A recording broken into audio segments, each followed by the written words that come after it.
বিসমিল্লাহির রহমানির রহিম। প্রিয় চুনারগড়বাসী, আসসালামু আলাইকুম। হিন্দু ভাইদের প্রতি আদাব।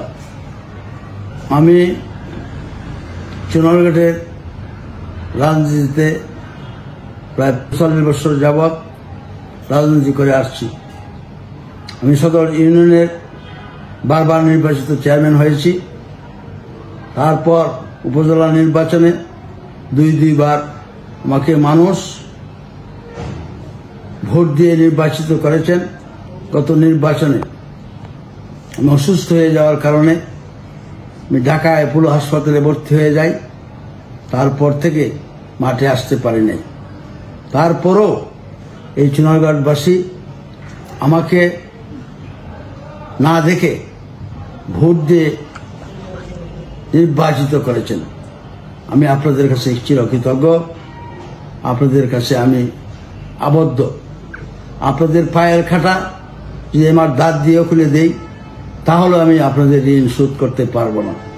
প্রিয় চুনারগড়বাসী, আপনাদেরকে আমি আন্তরিক অভিবাদন জানাচ্ছি।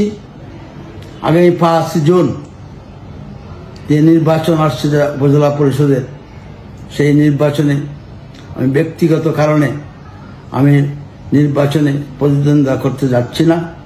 আপনাদের কাছে যে ভালোবাসা পেয়েছি, যে স্নেহ মমতা আদর পেয়েছি, যেভাবে আপনারা আমাকে রেখেছেন, সেজন্য আমি আপনাদের কাছে চিরকৃতজ্ঞ। প্রিয় চুনারগড়বাসী, আমার জন্য আপনারা দোয়া করবেন। আমি যতদিন দুনিয়াতে বেঁচে থাকবো, ততদিন চুনারগড়ের মানুষের জন্য, কল্যাণের জন্য, বাগানবাসীর জন্য, সকল স্তরের মানুষের জন্য আমি আমার কাজ করে যাব। আমি আপনাদের ভবিষ্যৎ উন্নতি এবং আপনাদের মঙ্গল কামনা করছি। পরিশেষে আমি আমার মাননীয় প্রধানমন্ত্রী দেশত্ব জননেত্রী শেখ হাসিনার জন্য ওনার হায়াত দেওয়ার চেয়ে আমার সংক্ষিপ্ত কথাবার্তা এখানে শেষ করে নিলাম। জয় বাংলা, জয় বঙ্গবন্ধু। আসসালামু আলাইকুম।